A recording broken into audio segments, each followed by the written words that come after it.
How rude that I start slurping as soon as we start recording. Jeffrey, do you have a drink today? I don't see a drink. I do. I What's your have drink? a mango turmeric spicy margarita. Okay, Jeffrey is branding. He's like, you're not gonna catch me slipping doing this question. I got tickets to sell. Lulu, what about you? I don't have a drink. I forgot to get it. Go get a libation or something. Okay, hold on. Yeah, we can't have you parched on the show. I am drinking fresh water, artisanal water, in a very expensive tumbler. Guys, I'm really trying to be more hydrated. Mm, this is not an ASMR channel, so I'll try not to slurp too much. Um, Lulu's sound is perfect. This is the first episode that we're doing where every single person has a mic, every single person has lighting, every single person has headphones. Look at God. Third or fourth time. How many have we done in a row now? Three. Three? Okay. Third or fourth time's the charm. I have a question. Oh, I'm gonna wait for Lulu to come back. Lulu, are you milking a cow? Like what's I thought she was walking to the fridge. I think Lulu left the house. She may be making a cocktail. Making a cocktail. Y'all are so ambitious. I think she walked into the bodega. Do they have bodegas on the West Coast? That's just the East Coast thing. They do now. We have the LA bodega. I live downtown. So they now have a lot of, one of them is actually called LA Bodega, but they do now have a lot more little pop-up shops where you can get meats and sandwiches and things like you would in New York. Is it a New Yorker who called it the LA Bodega though? Is it a New Yorker who gave it I that actually name? didn't ask where he came from. I mean, I didn't even ask. It's New Yorkers be coming here and doing LA chopped cheese and LA bodegas, trying to make everything feel like fucking New York. Funny enough, I've been visiting New York since 2015 or so. I have never had a chopped cheese. I don't know what that's about. Chopped cheese is just a New York steak and cheese. Uh, It's just a bodega steak and cheese. New They Yorkers, just chop it up with the cheese. it's yeah, like they kept this simple. It's literally a steak and cheese chopped up. It's yummy though. It's Fix yummy your though. face, Jeffrey. You know how many It's New yummy. Yorkers watch the I show? guess no. It's not even. It's more. I thought it was like something like I don't know. Every single thing that you like based on your origins is based on nostalgia more than it being actually sensational. Like whenever somebody is from someplace, like, oh, you have to have our poutine. Well, no, Chicago. We have deep dish pizza, and I'm sure you're gonna believe what you're about to say, and there can be people who disagree with you. Oh no, the rice deep dish is definitely sensational. But again, it's not something like we eating that shit every day. Versus where I used to hear about a chopped cheese a lot, like that's a daily staple stop at a bodega, and I'm like, okay. But I was also very disappointed about what? in Philly cheesesteak, surprisingly. Oh, but I'm gonna them is tell fighting you, words. Jeffrey just wants to piss off the entire audience at No, all He's times. a contrarian. He really is a no, contrarian. no. It's from an educational standpoint, a culinary educational standpoint. I am a chef, but also outside of that, I'm a foodie, and I just really like. You're also food, black.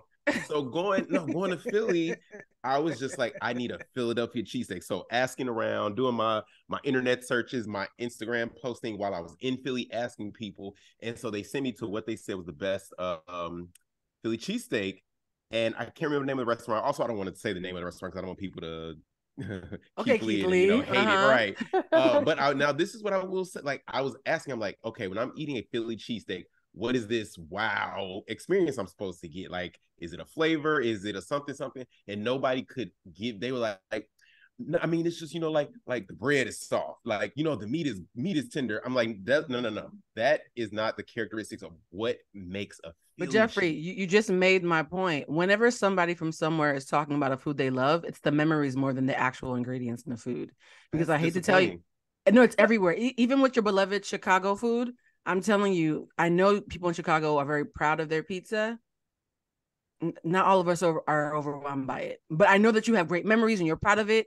I get it. Just have a friend. No, it's not even no. Deep dish, it's made a specific way. I understand. Everybody has a thing a story they can tell, Jeffrey. That's my point. Everybody has a thing that they love. Like in DC, we love wings and mambo sauce. Mambo sauce. Yeah, you can't get mambo sauce anywhere. Mambo sauce but I know people who think mambo sauce is just spicy ketchup.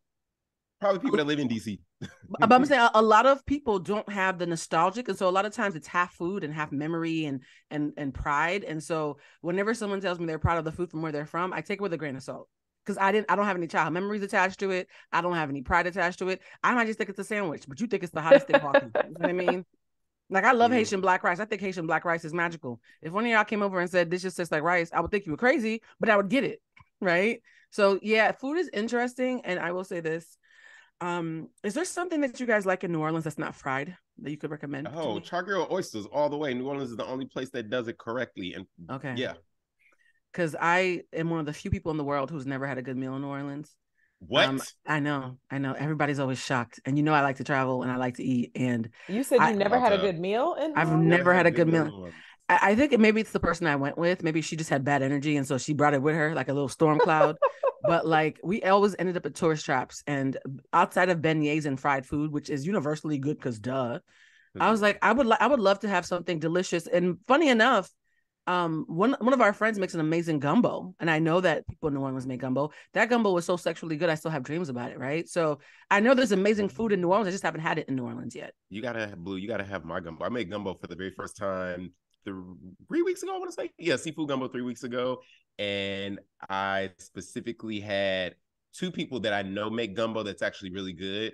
I Uh-huh. specifically made it, and I even sent it via courier to them because I told them, I'm like, y'all, I want y'all to try it. And y'all know when I cook, I want y'all to be honest with me. Don't just, oh, Jeffrey is good. No, be honest with me because I don't want to sell shit that ain't good.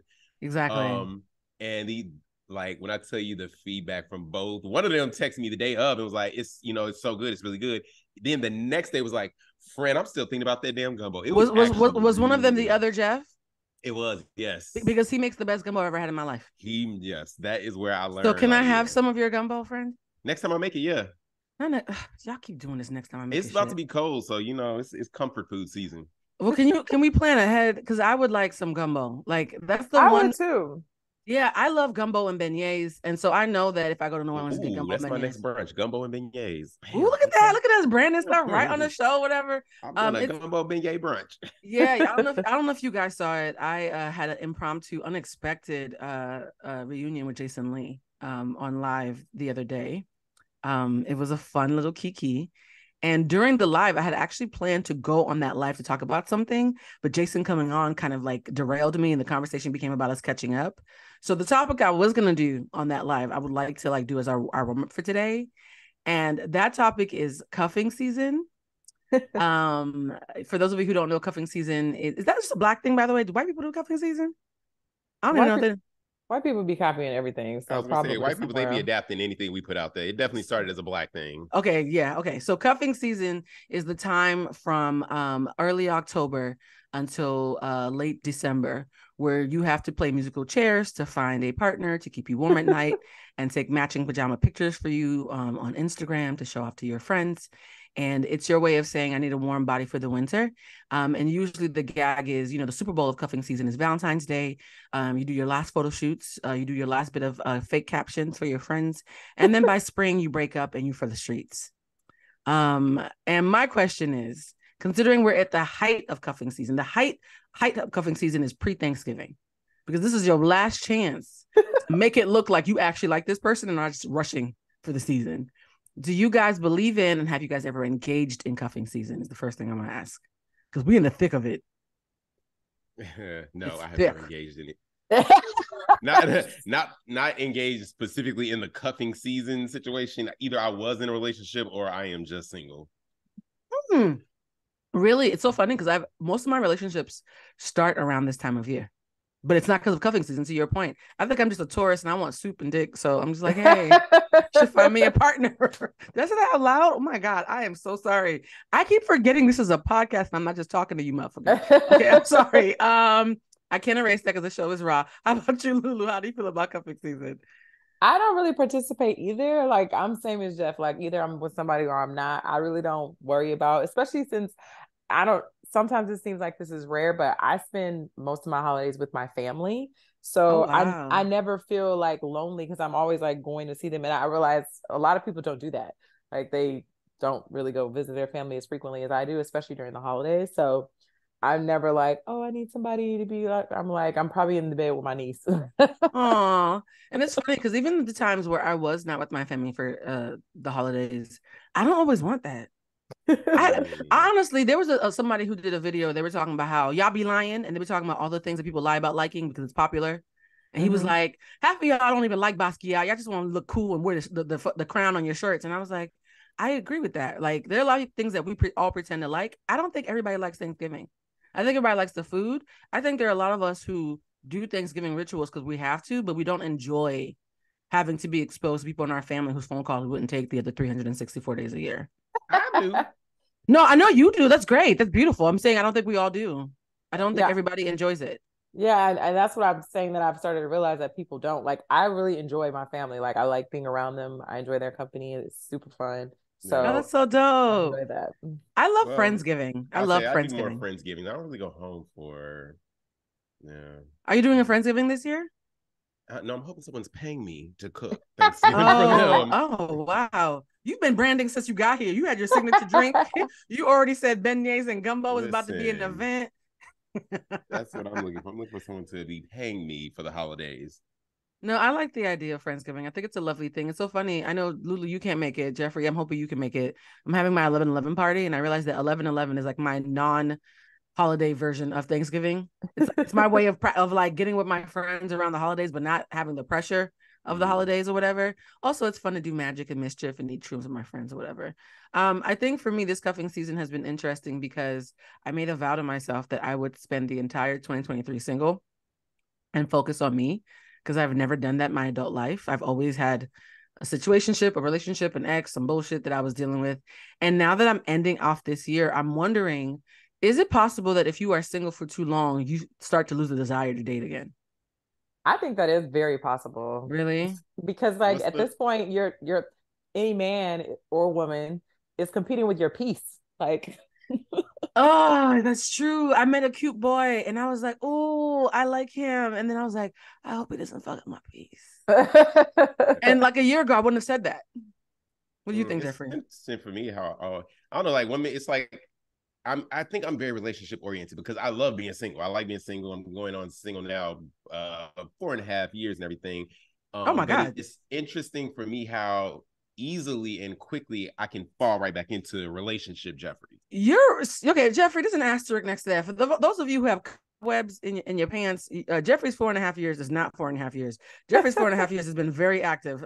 Me and Lulu both looked away like, Wait, what do you mean? you're technically single, friend, but you stay busy. You booked. Oh, I'm definitely in these streets. I ain't say I wasn't in these No, streets. no, you are the No, streets. I'm talking about relationship, one You're talking person, about like semantics. Yes, you are yeah, yeah. technically Oh, no, no, no. single, Oh, yeah, I'm but you are in heavy absolutely relations with other humans. because you know what? I've never just the truth is these 4 years, I should say, have been the first time in my life I've just actually like dated, like going out You with multiple dated. people, engaging with multiple people, like because even for me, I never looked for a relationship. It just always kind of like a friend turned into a relationship type situation. Same. And it'd be long periods. But now I'm actually like, oh, hey, I'm in these streets. Like Lou, I was just with Lou Tasha yesterday, and I was talking about somebody that I think I was very interested in cuffing for this season. But Ooh. it was an interesting turn of events. Wait. How did it turn so quickly, Fred? It's the same day. His wife showed Yeah, up. huh? His wife showed up. Not showed up, but Oh, wow. Hello, Barbara. This is Jeffrey.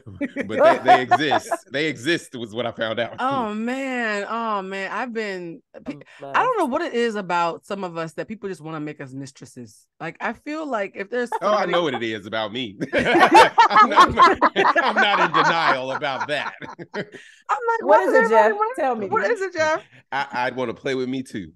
Ooh, yeah. Ooh, okay. It got real mischievous in here. Y'all know I like that too. I'm trying to be more well behaved on the show because I feel like when we do the podcast, because it's you and Lou, I get too comfortable. Like I watched back the last episode, I was like, why'd you share that? People can see you. No, I think when you're nurturing and you like a good time and you're mischievous and your sex and you is can cook. And you can cook and you can eat and your sex is decent and you have good conversation. Decent. We're trying to be modest, friend. We're trying to be modest. Ooh. Okay. Oh my heavens. Okay. if you don't love yourself, who else will? Amen, I'm just saying that amen. when you're the human version of a hug, right? You're a hug in human form. It's easy for someone who's in a cold relationship to look at you like, hey, what's going on over there? And I've been an emotional mistress a couple of times. Oh yeah, absolutely. Okay, Jeffrey. Damn. Jeffrey's like, we're not even trying to pretend like we care about the sanctity of marriage. Lulu, have you ever been a mistress on purpose or by accident? I'm sure I have. Probably by accident. People usually try to lock me down. Like I'll usually get backed into the corner and get into a relationship because men be like, nope, don't go nowhere. Like you are slippery. You're very, very slippery. I can see that. I think for me, the reason why I end up being a mistress is because I'm not good at nonverbal social cues. So there are obvious red flags. I'm like, oh, look at the pretty red flag. Like I don't see stranger danger the way I'm supposed to. You know, one thing that would make me think stranger danger though is if I was dating someone who was 40 and had never had sex. Well, let me tell you, Go ahead. I'm all the way Olivia Pope up in this thing. Wow, they called her a bedwench. So that's tricky. That's tricky, friend. That's tricky. No, I'm bringing that up because I recently saw how they were talking about Yvonne Orji being a 39-year-old virgin. Because don't she's doing it for Jesus. Jeffrey is determined to get canceled by the end of this first season. I love this for him. Jesus don't want you to get no dick. So yeah, so I was watching it and I know that we're supposed to clap for her because she's doing it for God. And I thought to myself, could I be with somebody who was about to be 40 and had never fucked before? And so that was the question I wanted. Damn. Next topic. Wait a minute. Next question. No, but like she said, though, people need to understand that she has all this pent up sexual desire that when she does have sex, it's going to be amazing. Could you guys date a 39-year-old virgin? Well, the thing with that statement that Yvonne made, her saying all this desire and it's going to be amazing, she's never had sex, so she doesn't know. She doesn't have a barometer for amazing. And from what I hear, most people's first time is not amazing. Not to say hers won't be, but most people, their first time is not amazing. So okay, so not a virgin. You would not be with a young, sexy virgin who wanted to be with you. Oh, I'm not doing virgins. I'm not being anybody's first at this point in my life ever. Why? No. Why? Oh, it's too much that comes with that. I don't want that responsibility. The emotions, the feelings. Yeah. No. You just said I'm for these streets. You are. No, I said you are the streets. Let me tell you, you're gonna have an amazing time. The first time is gonna be amazing. However, I don't want to deal with the crying afterwards. That comes after. We ain't doing that. I'm not doing that. At my big age. Yeah, we are. I mean, I'm not judging it, right? I think it's very brave of her to say it because we know that Steve Carell had that infamous movie, The 40-Year-Old Virgin. And back then that was a punchline. Like that was supposed to be a pathetic character. So her reclaiming it as something empowering on behalf of all Christians. I'm not Christian, so I can't speak for y'all. But I think that's beautiful if that's what works for her. Lulu, if you met an amazing man who was a virgin at 39, would you be able to walk him through that walk? Absolutely. Oh wow, Lulu. Okay, Jeffrey's for the streets, but you are walking down an alley. Like I realized that everything dangerous. Lulu's like, why not? Let's give it a try. I was just like, at what point though is I'm saving myself? Does it become like a thing? Like, oh, now I'm just doing it so I can say I'm saving myself versus where I'm sure it started as this purity thing, all about, God and what the Bible says and, this and that. But at a certain point, like, when does it turn into I'm just doing it so I can say like, oh, this is my thing. This is my thing. But do you think anybody really doesn't want to get laid? Like exactly. No, but I feel like it would have to be for God. Because why else would you do that? Because now it's my thing. It's my shtick. It's the thing that people want to. I feel like for women, and I mean, Blue, you could tell me if you feel this way. A lot of women, when they decide to have sex, it's more out of curiosity than anything else. And a lot of women are not having orgasms like that. So it's just like, she's probably has people around her like, girl, if this is something that you're very serious about it, go for it. You're not really missing that much. Like until you really learn your body and learn how to orgasm. And then you have to find like a partner that's viable, who's going to help you go through that process together. So it might as well be a motherfucker who loves you, who's willing to wait and do all that shit. So it's like, it's different for women, Jeff, because like you orgasm for real, like every single time, whether you like the motherfucker or not. I have faked it before as well. Oh, men can orgasm if the wind blows too hard past their graves. But there have been times where I've had to fake my way out of some things. I mean, I'm not disputing that, but if you want to get off, you will. Like it's easy if you want to just get it over with, and women for the most part, that is not our testimony. So like I think that especially since she hasn't had it, it'd be different if she was having orgasm and she was like, all right, I'm gonna stop until I get married. Then I could feel like, okay, possibly she could miss something, but she literally has nothing to compare it to. So curiosity is the only thing that would basically kill the cat. Well, at 40, God, I'm just mad that at 40, her good girlfriends ain't sent her no referral debt. That's what's happening at 40. She's waiting for her husband. They can refer all they want. She had a football player husband, boyfriend or something. She's waiting for marriage. Yeah. So it's not about the referral. They have to cross the aisle with her. Here's the thing. I agree with what Lulu said. It does take a lot more for us to get, the ushy gushies. I will say that there's a term I learned in London, fanning flutter. When there's like butterflies in your crotch. And I just feel like, do you guys know what turns you on? Like, do you know the thing that somebody can do that really arouses you? Are you guys aware? Jeffrey, I know your whole ass is aware of it.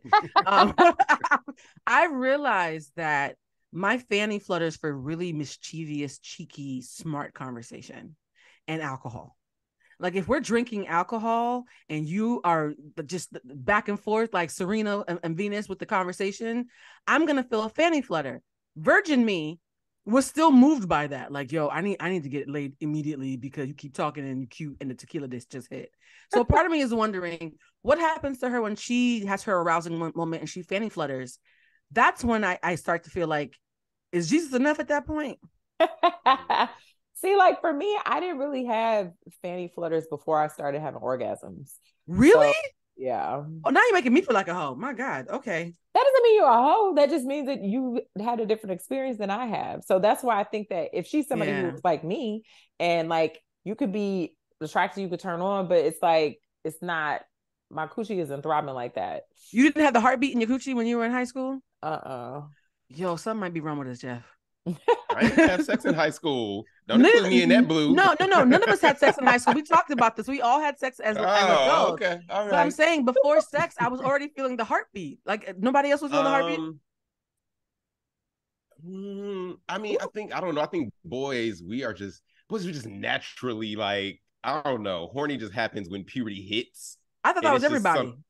Yeah. Well, I think boys, it's a little more than girls. I don't know. I don't know. I've never been. Then I might be a man then, y'all. I know some super horny girls. Like I had this one girlfriend who when she lost her virginity, she had an orgasm because she used to masturbate so much before she actually had sex.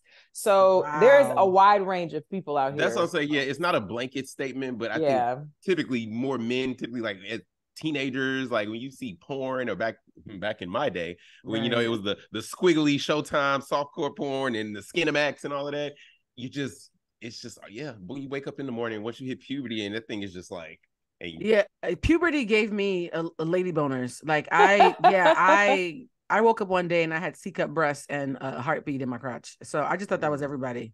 Did you used to masturbate? But I will. No, here's a funny thing. Masturbation bores me because I can tell it's my hand. I will say though, in Yvonne's defense, I did actually. I made a conscious choice not to have sex before 18. Like definitely knowing about sex, curious, and all that. But I made I say, you know what? I want to make sure I'm like at least 18 before I do this.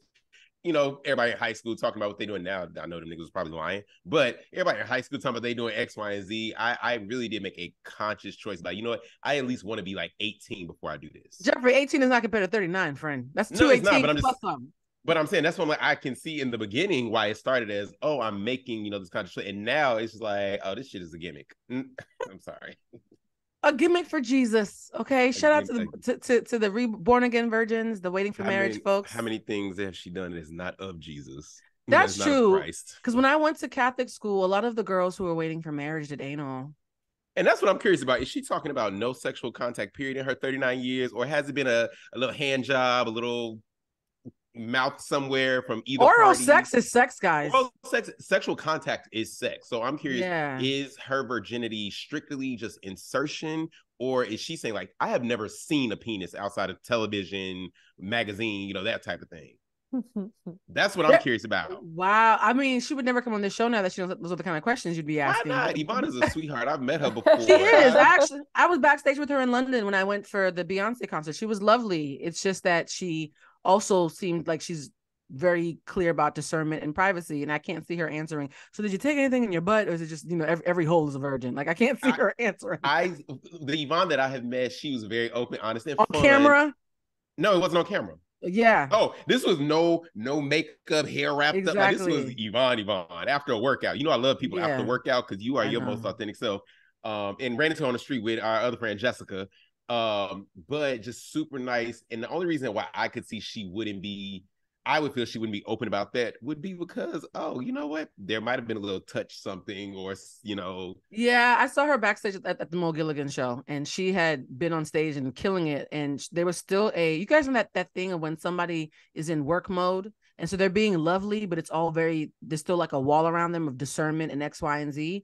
And so just seeing her in action in work mode, not in after workout mode, I can't see her in a professional setting talking about booty play unless it's a host that she's really, really comfortable with. If Jessica asked her, maybe she would say it. But I I can just get her want, comfortable in asking. you know what? Because you're Let just me gonna get feed up on everybody. in that thing. Me and Ooh, Yvonne, we have a good old like conversation. Yvonne. So was it in your butt or what? Yvonne, Yvonne, if you come on this show, I will be sure to make you some gumbo. I'll make Yvonne my Wait a seafood mac and minute. Now cheese. hold on. I'm making Yvonne my seafood mac and cheese. Look, How's the co-host not getting a fucking gumbo, but Yvonne is Yvonne getting and her all the imaginary gifts. booty hole are getting gumbo? You see how Yvonne they is treat? Yvonne is getting all the gifts. I got everything for you. Charity starts at home, friend. I just want to say charity But starts at it home. only comes as long as we are having an honest conversation. Child, honest is subjective. She will eat your gumbo and still not tell you about her booty hole. Lord. I want to do a quick pivot about speaking of performers and discernment. Lauryn Hill was recently on stage. Did y'all see that? She got on stage and addressed. Oh, She got on stage and addressed the complaints about her always being late, and Auntie was angry. And she said, "Y'all keep complaining about me being late. Y'all lucky I even show up on this stage." That's her response. So no apologies. Dustin, I was listening to Dustin's podcast, and he was talking about how he had to go see Lauryn Hill. The show started at 8. He got to his house at 8, locked himself out the house, called the locksmith, got let in, washed his ass, met up with a friend, had a drink, and he still got there before her. True story. So my question is, at what point are we enabling? Does being a icon mean that you just never have to have no kind of dams about anybody? No, but I feel like I'm not Yvonne, I'm sorry, Lauryn, kind of like what I was saying about Yvonne, at a certain point, it just becomes your gimmick. Like, I feel like maybe the first 2 or 3 shows she showed up and probably was actually late, and it became a running joke. So now she's like, oh, it's my thing now. That's what I always she thought. seemed angry. She didn't seem like it was a gimmick. She seemed like she wanted to cuss us all the fuck out. And how dare we mention that she's 2 or 3 hours late for every performance that she shows up at all? I think that's wild. No, she thought we were crazy for even talking about her being late. I was like, wow. Look, the Miseducation of Lauryn Hill is a masterpiece, and I do love Lauryn. And I will say this: Lauryn Hill, if you really think about it, was the first really dark-skinned Black woman with natural hair in the 90s that was not clowned and was not an asterisk. We all universally believe she was gorgeous. Like the 90s was very problematic. If you were a size 6, you were fat, right? Yeah. If you were darker than the paper bag, then you were a porch monkey. Like it was a very problematic time. And if you even let your edges not be laid down, you was a nappy-headed bitch. So for Lauryn Hill to come out chocolate as she wants to be with dreadlocks and just be so beautiful and talented, and everybody agreed that she was fine and there was no asterisks, that was kind of revolutionary. And so there's a love that we all have for her that I think that she is letting her get away with stuff. Another person who back then broke barriers was Queen Latifah. We all love her. And Queen Latifah recently came out of her, because she usually minds her business. She barely came out long to confirm she was gay like 40 years after the fact. And she recently came out to come after Academics, because Academics is in a bit of a battle with Saucy Santana. Do you guys know much about the Saucy Santana Academics back and forth that's taking place? I knew they were going back and forth, but I didn't know about what. Yeah, I honestly, Academics make my stomach turn. He's always on the wrong side of history. He's always saying things that are really nasty and misogynistic. But I know in the midst of them having a back and forth, Saucy Santana, who also is known for being a little problematic, but he's under the rainbow, threatened to, like, I guess, take his booty hole. Speaking of booty holes. Sorry. I missed all. I have, like, everything you are saying to me right now. This is my first time ever in life hearing Saucy Santana while cussing out Academics, and I'll fuck you in the butt. I'm sorry, but side note, please don't take my black card. Who's Academics?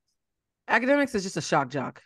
It's you're not missing out on anything. I wouldn't know that important. He's really not. Okay. But he only makes headlines when something bad or really nasty is happening. That I don't know infamous. why I would say when you said his name, my mind immediately went to Charlemagne's co-host, the one that's in trouble for like the real estate shit.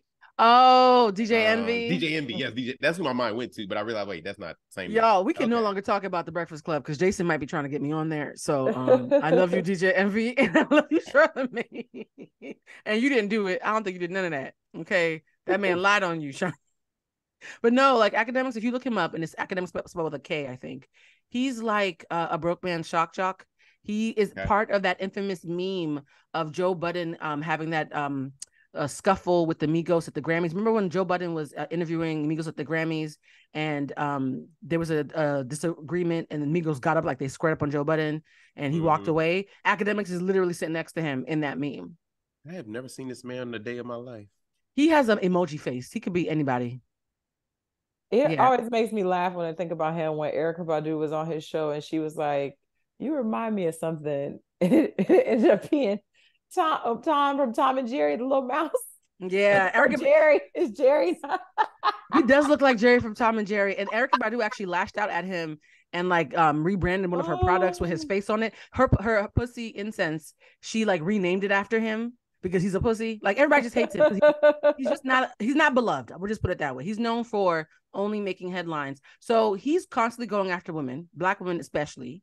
And so when he gets into the scuffle with Saucy Santana, who don't give a shit about nothing, Saucy's like, yeah, and I'll do you in your butt, like threatens to booty rape him. And that's when Academics, who usually has all the gutter shit to say, recognizes that he's on Twitch and he's gonna get deplatformed if he says anything hateful about a gay man. And he gets so mad that he can't call him all the F-bombs that he wants to, or he'll get deplatformed. He starts crying, saying, y'all know what I want to say to this mother sucker. And then his Jamaican accent that we didn't even know he had comes out. You know, people are mad when their native tongue comes out. And he gets very, very angry that he cannot basically attack a gay Black man because he knows what's going to happen with the Alphabet Mafia.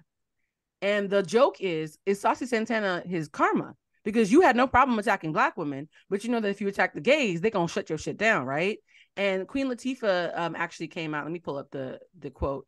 She reposted a quote that said it's crazy to her that Academics is crying, scared of saying things to Saucy Santana because he's a gay man, but he's not scared of getting canceled when it comes to disparaging Black women and people in the industry. And so everybody was like, oh, snap, Queen Latifah never gets involved in anything. You know it's bad when even Queen Latifah hates you.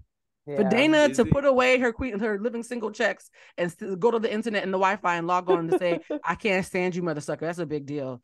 Do you think that that he's right, though, that there is a standard where you can talk about anybody but the gays? I mean, I'm curious. I mean, is it the audience, like, you know, us, that allows him to talk about Black women not be canceled, but for him to say something about the gays, him to be canceled? Like, how come the same audience is not getting upset when he's saying these things? Again, this is my misogyny. First time, I don't know. Yeah, this is my first time hearing about him, so I don't know what he has said and everything, but I just don't. I feel like it shouldn't be a double standard, and I don't know enough about him to know if it is. Well, I think that also another issue or problem or whatever is, like you said, misogyny. And there's so many gay men that are in positions of power where they can make an impact to deplatform him and be like, all right, no, cool. That's Whereas true. There's not as many Black women in those positions of power. I agree. It's not as many Black women in the position of power, or is it that he got other podcast niggas agreeing with him, and so therefore it ain't nobody telling him to shut up? What's that Malcolm X quote? The Black woman is the most disrespected group in the world. So I think caping for Black women is not popular, and it's only popular when we're doing it for ourselves or when somebody's pandering to us, like Derek Jackson. I cape for Black women all the time. Yeah, but you know why? I just don't know who he is otherwise. So let me go to his page and I'm not even sure I want to give him any more airtime. Academics, I think you're a shitty person. I have some guy friends who sometimes cape for you on your behalf around me. It's not working. I think that you should never threaten somebody with booty banditry, because I do believe in consensual sex, but you are living by the sword and dying by the sword. You've been so like vitriolic and nasty to so many people that the energy that you bring being matched by a gay man, I think, is the perfect chef's kiss karma for you. Damn, Blue, for you to go in like that means this man has really said some wild shit. How come I have never heard of this man? Like, wow. Google him. He's not a good human being. Yeah, he's very vile. He's vile. So Yeah. I think it's delicious that the very type of person that you normally back in the day could have clowned and made fun of is exactly who has you clipped by the balls right now. So I don't condone violence, but I don't mind this. I apologize that I was not in the fight when he was saying these things about Black women. I just didn't know who the fuck he is. I love that for you, friend. There's a couple people I wish I could unknow. Yeah. Speaking of people that actually I don't wish I could unknow her. She's great for my paycheck. Kim Kardashian recently came out and said that Northwest is not checking for her.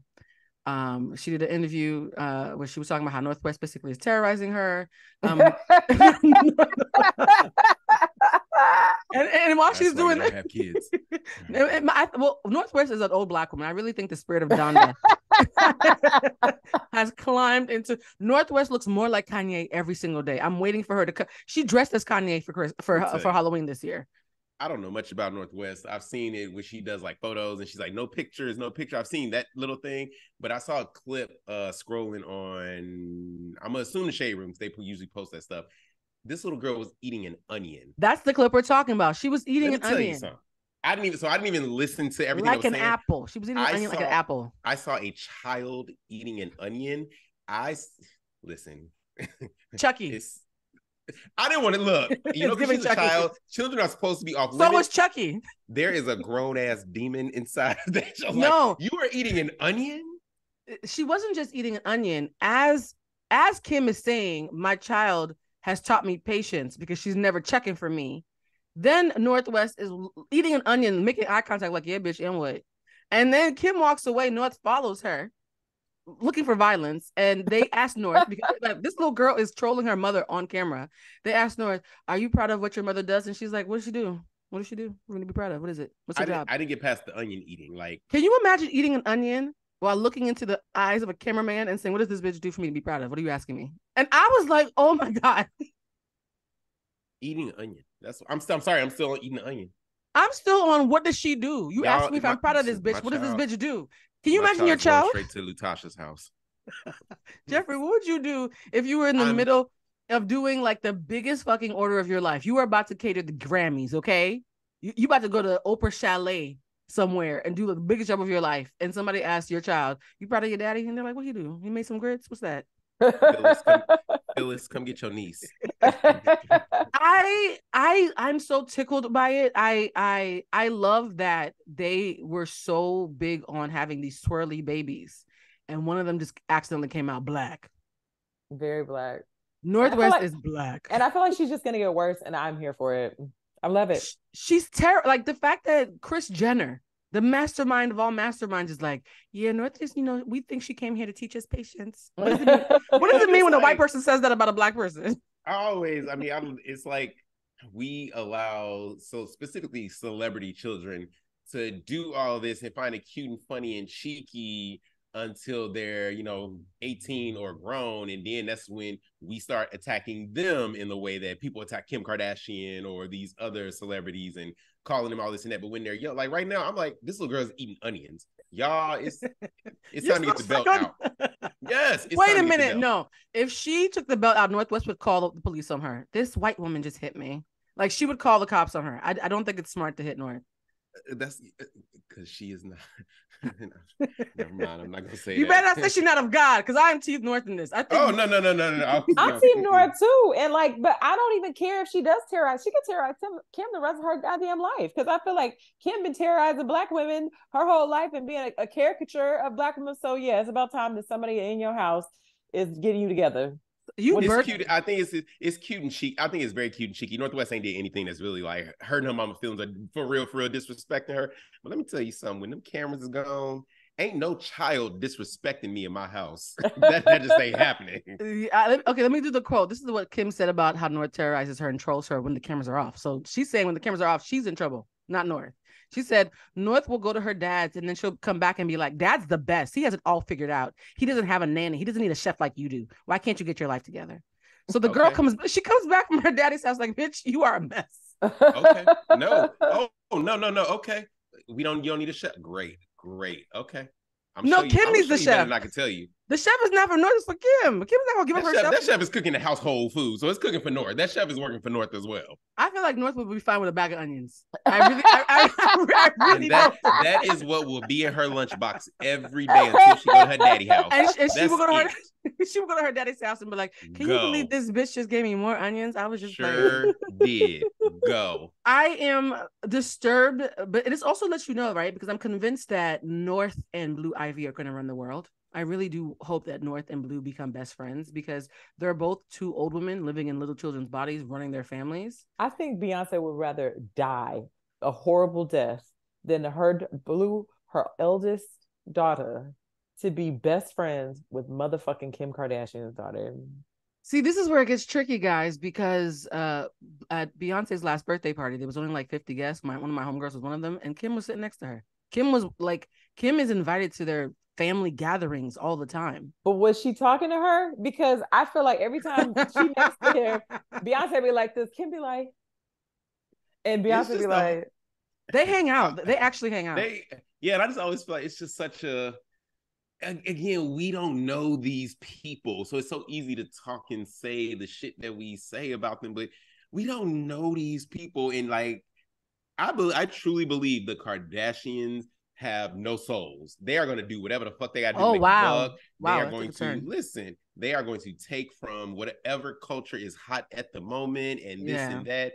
And we're just going to keep doing this because it is what makes us money. Money rules this freak fucking world. So I'm just like, but when the cameras and things are gone, because both Beyonce, she's an entertainer. She does things for camera, whatever.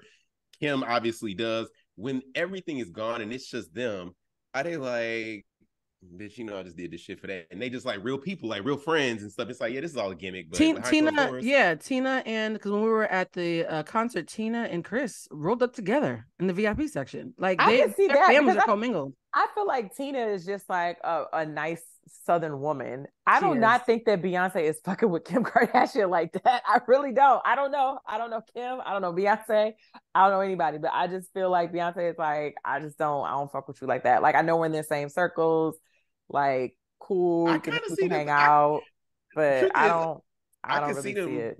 I could see it. I honestly could see it. I really can't see it because also it's just like when you're at that level of stardom and fame that the two of them are, it's just kind of like nobody understands me except for you. I don't think anybody truly understands Beyonce except for a Kim Kardashian. Nobody understands a Kim Kardashian except for Beyonce.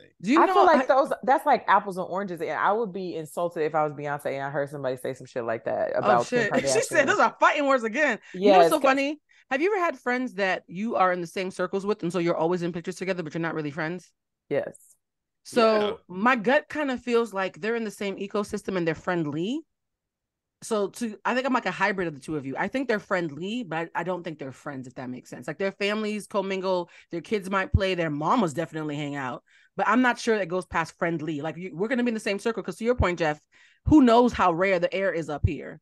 But like, are we about to be like, in the photo booth, like, hey girl, let's braid each other's hair? I'm not sure they're close like that. Well, no, I don't think that publicly they would ever do that and release those photos like that. I don't think privately. But I think privately, Kim and Beyonce got each other's number, probably text each other. I could see. I don't know for a fact. I don't know for a fact. What I'm saying is I could absolutely see it. I could see it being a real friendship behind closed doors, no cameras, no none of this and that. Kim come in through the tunnel when she go to Beyonce's. Beyonce go through the tunnel when she go to the Kardashian compound. I honestly could see them. Yeah. What the fuck would they talk about? Beyonce be working like 16-hour days to prepare for her worldwide tour. What the fuck is Kim doing? Kim works 16-hour plus day. All these products and shit she coming out. She's managing things. They're both mothers, or she's paying somebody to manage the shit. Beyonce paying somebody to put the lights and shit up. Beyonce is in that dance recital doing boom, them 18-hour boom cat. Yeah, like actually physically doing it. Beyonce is learning choreography and things. Kim, again, it goes back to that people being like, oh, the Kardashians, you're not talented, you don't have this, you don't have that. They're doing something to keep us watching. So sitting around coming up with, what the fuck do we got to do this season on the Kardashians? Is very keep loose. These people. I'm just saying, I see them. I see what y'all saying. I see the differences and why. Okay, but I also see why these two could actually really be these behind the scenes, closed door friends that nobody actually ever knows about. I don't see that at all. I feel like I feel like also Beyonce has like a solid group of people in her life who she trusts and who are our actual friends, like Kelly Rowland, her cousin, I forget her name, who be around all the time. And I think that she has like real people, Solange, like she don't She have to does. make It's friends it's with, mostly family. yeah. I really do think it's a hybrid of what you guys are saying though, because on one hand, to Lulu's point, Beyonce's work ethic and work requirements are nothing near the same realm You're of what saying Kim Kim has to be. Kardashian does No, no, have a no, work no, ethic. no, no. She has a work ethic, but Beyonce is doing things that are superhuman. So it's not about Kim not having a work ethic. Kim is still a human. Beyonce's an alien superstar. So she's not of this world with the amount of things she has to do. And though, my friend Bridget was on tour with Jay-Z for a year. She held Blue when Blue was for, like a baby and was like hanging out with them on private jets. And she says, I only did a second season of Love and Hip Hop because Beyonce told me to, because Beyonce, and mind you, I have several friends who don't work for Beyonce are actually her close friends. And the one consistent thing they all say is that Beyonce loves ratchet reality television. So I think there might be a novelty of having a Kim around, because we can talk about my favorite. Because Jeffrey, you and I love reality TV. Like we love the ratchet shows, right? There might be a novelty of a Kim Kardashian in your ecosystem because you love the programming. But I do think that's very different than a real sisterhood friendship. I think she's probably tickled by having Kim Kardashian around. But I don't think she's telling her, go check on Jay-Z and drive by his house and see if he got a car outside. Like, I don't think they're Well, doing first of all, homegirl she ain't things. telling no man to go check on her man. That's first of all. Um, But again, Speaking of friendships, though, you know who else Beyonce's known for being friends with? I love a good segue, guys. Late Twins. You guys know the dancers, the Parisian dancers who are always with Beyonce. They've been with her for like eons now. Well, there's a scandal with them because the woman has gone on TikTok and has alleged that one of the Late Twins has 37 children. That's a lot. There have been allegations that it might be 39. And they're saying that he keeps knocking people. Jeffrey, your sound is gone. You're talking. Did you unplug it? I know I didn't do Okay, anything. now it's plugged back. Okay, Oh, I so said, is he 39? no. So people said, well, what they're saying is he keeps having kids. Allegedly, they're alleging he keeps having kids because he wants twins. So he keeps knocking up women, hoping that one of them will get pregnant with twins. He responded by saying, "If I got 37 kids, where they at?" That's not a great response. Yeah, but you can't hide 37 kids. You cannot hide 37 kids. Have you ever heard his voice? The one of the twins? Mm-hmm. In social media like years ago. Yeah, people are not checking for them where they would even have to hide. They just have to plant their seed and move to another town on the next tour stop. I'm not saying it's true. I'm just saying they're high profile enough for us to know who they are, but they're not high profile enough for us to know who they date. So the woman is alleging 37 kids. And my question is, would you guys be able to date someone who had those kind of allegations against them? Because this can't be good for speaking of cuffing season, how you gonna get cuffed when there's allegations that you have 37 kids? Well, how many kids is too much for you guys? One. Jesus Christ. Oh Lord. Yeah, I think that one is my cap also. One is your cap? How many kids does your boo have? One. So if he had Jesus Christ. So if he had shut up the club one extra time, you would not be with the love of your life right now. I don't think so. If that one were a twin, which obviously, hey, you can't control that. It would have to be a twin, but why can't it be as long as they're adult age or past a certain age? Why does the number matter if they're past a certain age? I just feel like you're making a lot of bad decisions, man. Like, and I think that if you were married and you had 2 kids by your wife, that's maybe. Okay. Maybe. I just don't like niggas who be spreading their feet all over the place willy-nilly. I don't like that. So no Nick Cannon for you. How about you, Jeffrey? Why would you care how many kids they had if they were taking care of them and didn't have no trauma? Or do you think drama is implied when you have more than one child? No, how old are they? Oh, you on some fuck them kids type shit. I forgot who I was talking to. Listen, because if they are under high school age, absolutely not. High school, Jeffrey. Under high school age, absolutely not. Absolutely not. So if they have to be on their way out. They got to be, yes. At this point, I only need you to need a little guidance, a little bit of money, and you can go on your way. I got.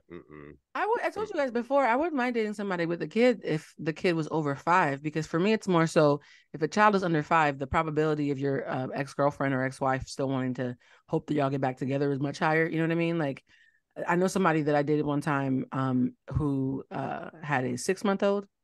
And I said, why are you dating?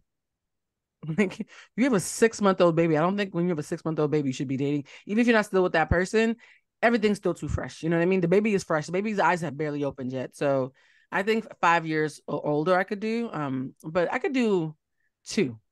If it's more than 2, they better be adults that you had in high school or something. Oh, that's cute.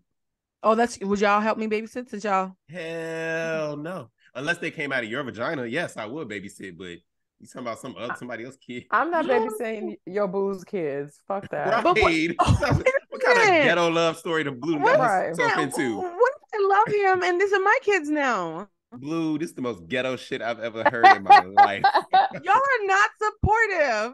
Nope. No, you're delusional. What if Robin Dixon is delusional? Oh, that's a whole nother story. Child, we're gonna at some point next week, Jeffrey. We have to create a segment for you to talk about what's happening in the Bravoverse because BravoCon was recently, and Andy made a joke. For those of you who don't know what BravoCon is, it's a convention for all the Bravo fans for all the franchises, and all the girls show up. It's like considered a big honor to even be invited. My boy Preston from DC, who's on Summer House, he's excited. This was his first BravoCon. And while Andy was on stage welcoming everybody, he said, "Hey guys, I'm happy you're all here. We made sure that we booked hotel rooms for all of you so Juan Dixon wouldn't have to." Yeah, that was funny. And everybody was like, "Oh!" For those who don't know, actually good. Yeah, that was good. But and Robin's right there, like, "Yeah, you got me, girl. You only doing that because you want your check. You were fucking embarrassed. That's your boss. That joke actually said your husband's a whore, and we all know it, right? He's been laying it low and spreading it wide. Speaking of laying it low and spreading for Robin, though, I feel so bad for her. I know. I think it's her. Tell me what the joke is. Her husband Dixon, her husband, claimed last year there was a girl who was at a hotel who was meeting was it a teammate of his or one of the other players or something? Initially, that's why she was there, to meet somebody else. Well, I guess he wasn't answering his phone. So Juan, being the nice guy he is, met her at the hotel and, signed for her to be able to get her room. And then he went right back home to his loving wife. So in the real world, Juan was allegedly fucking some girl and put the hotel room under his name. And then when he tried to lie and say, "I don't even know that girl," they were like, "Then why is her room under your name?" He's like, "Oh, I was trying to help her out because she couldn't find the door and my homie couldn't get her a thing, so I just put my card down." So basically, the joke is, we all know he's been cheating on you, but he's so sloppy, he's putting his side chicks' hotel rooms under his name. That was a smoking gun, because up until that point, everybody had been saying he was cheating, but there was no evidence. There was a literal receipt. Like when we say receipt, there was literal evidence. It's part of why they got divorced the first time. Yeah, they've gotten divorced several times, and he's been caught on a hot mic. A hot mic, guys, is when the mic is on, but you think it's off, saying, "I don't even like that lady like that." So, but aside from him saying, "I don't even like that lady like that," I'm just doing this because she needs a storyline, and him putting hotel rooms under people's names. I don't think it takes anybody to a lot of investigative skills to think this man don't like you. I just, Robin is just, I feel. And Robin went on her. I don't, because she went on her podcast and started dragging people for not sharing their truth on the show enough. While you live in a whole damn lie. Yeah. You can't drag folks for doing something that you're doing all the time. You can't. Also, you can't drag people for. But I feel bad for her because she's just in this place of. She in love. In short, she's in love. When you are in love like that, you don't hear nothing. Your friends always like they had to sit down, Sharice, Ashley, and Giselle, telling her, "We have all been right here. We have gone through this." But the thing showing these 3 women that have gone through this, they also have friends that told them. But when you're in love like that, and then also they have, I don't think it's together. love. They have kids together. That's something I don't think it's love. But that's something that none of us have. We don't have children with somebody that we have been co-parenting and living with for over several decades. Do not think it's love. You spelled pride wrong.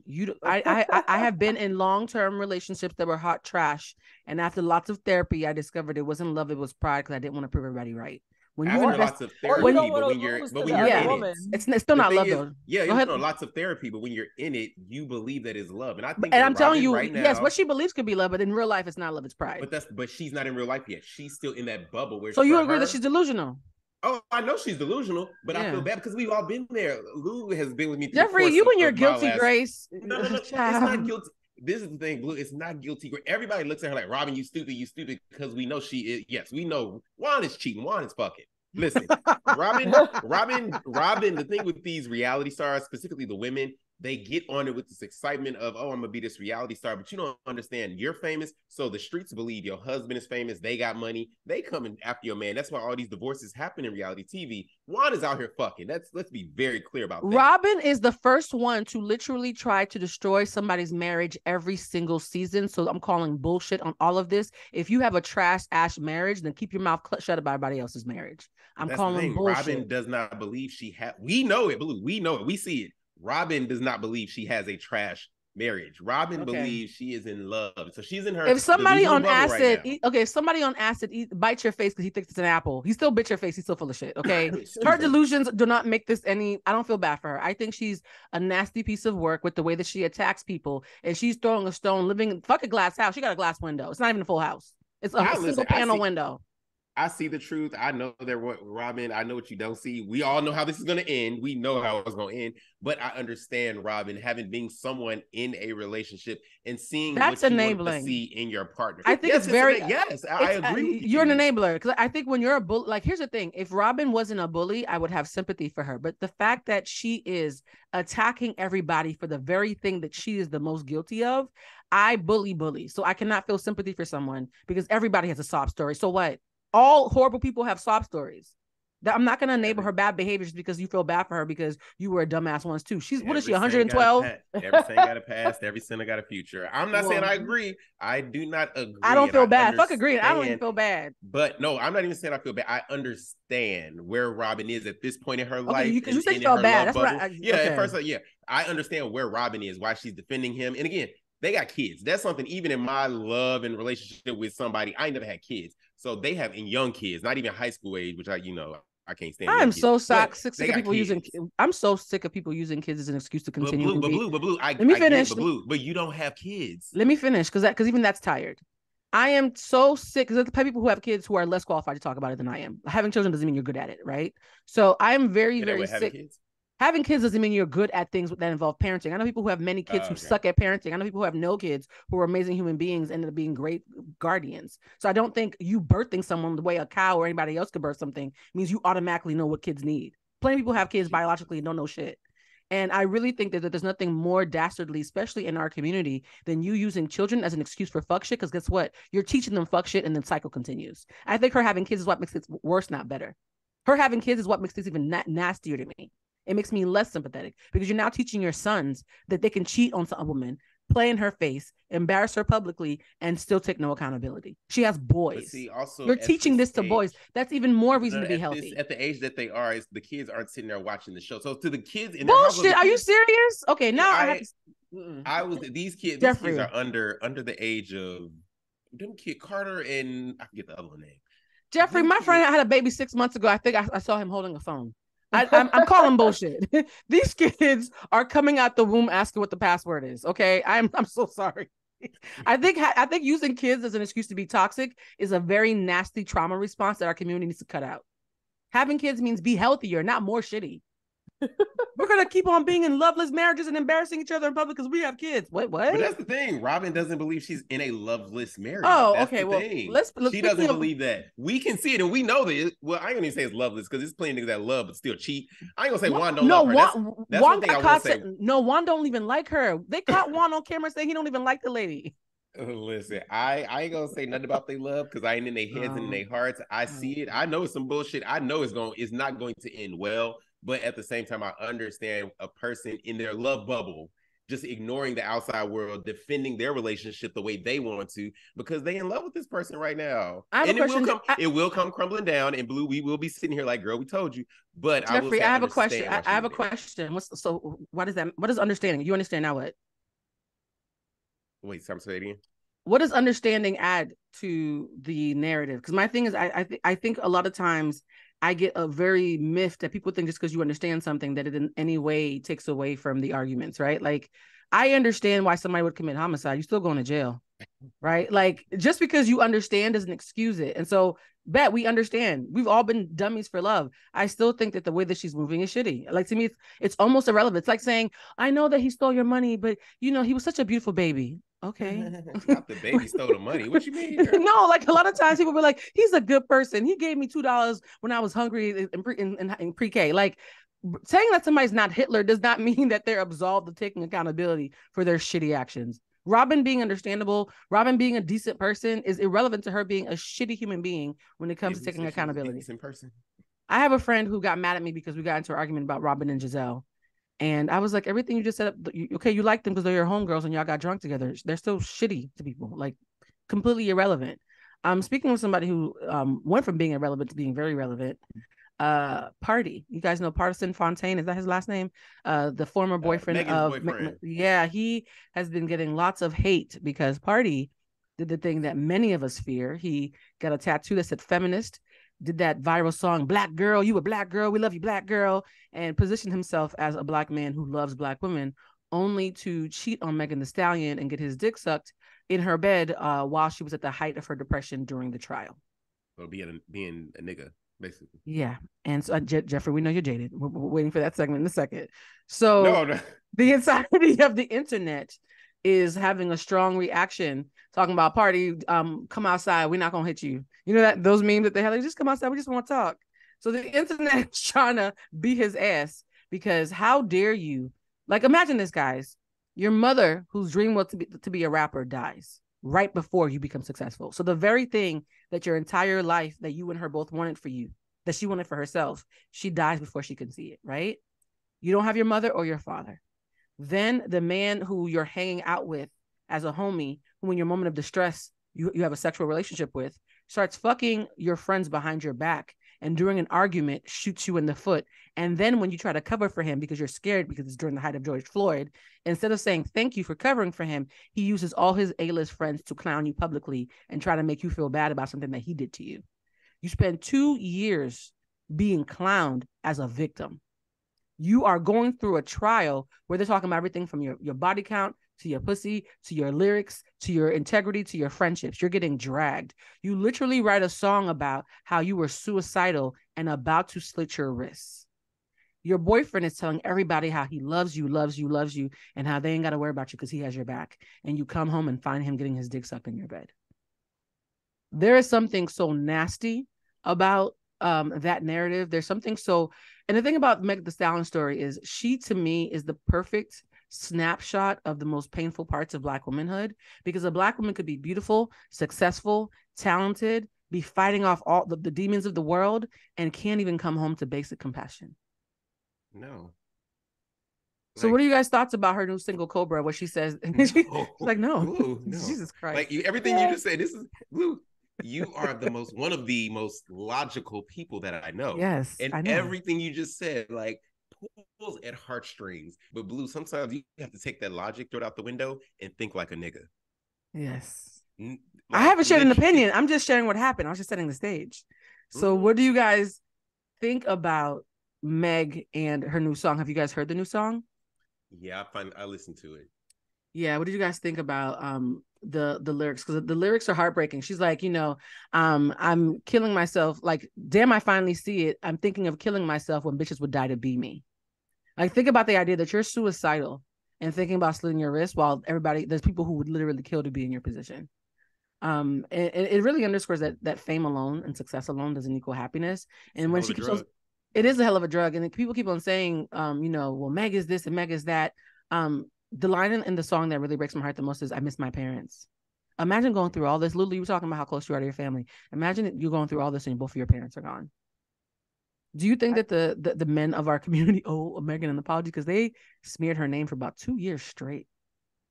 I think they absolutely do, and I just feel so bad for her because she doesn't have like that base like Beyonce has, and I think that's another reason why Beyonce is so successful and she has done so well because of Tina, you know what I mean? And Solange, and I mean, probably even her father to some extent. Yeah, because like if you don't have like that anchor, and she literally has nobody. Like that's so sad and scary. Like she can't even trust her little homegirls.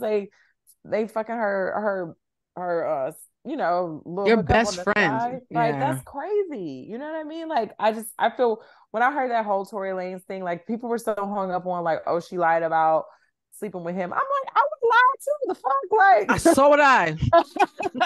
Of course you lied. I was like, but that has nothing to do with the fact that he shot her. Like that literally has nothing to do with like her shooting her, like whatever. So I don't know. I feel like he probably just caught her at a low moment. Like it happens to the best of us. Like sympathy pussy happens. It happens. I've given a couple people some sympathy cooch. So I just feel sad for her. Like I hope that she can find, some real solid individuals to be in her life. Megan, if you watch this, I'll be your friend. We'll be your friend, Megan. We'll take you to brunch. So Jeffrey, what do you have to say on behalf of these niggas that you quick to talk about? Hit it, Jeffrey. Oh, I ain't defending them. I just understand the mentality of niggas. Explain it to me. The mentality of niggas. Explain it to me. There is only one thing. I think, Plutosh, I'm sure we've had this conversation a plethora of times. There's only one thing that men like better than sex. New sex. Answer that, huh? New sex. New sex. Oh, we've had this conversation, Blue. Yeah. I mean, no, I just have a lot of guys in my life. There's only one thing that we enjoy better than sex, and that's new sex. Like there is nothing more thrilling than the chance of something new. And at that point, we don't even think repercussions, getting caught. We think of what creative lie, how we could say it wasn't our fault. Like it's literally just the idea of it being something new, and not our heart is in it. We don't love this. Can you not do it in my bed though? Like damn, like men we are a stupid species. We are a very dumb species. You guys, that was the voice of Jeffrey. Blue Toulousema and Latasha Bradley did not say that. But dumb. We're simple. We're very simple. The things we need, want, very simple. So integrity is simple. Integrity means you do what you say and say what you do. So where does the simplicity go in that respect?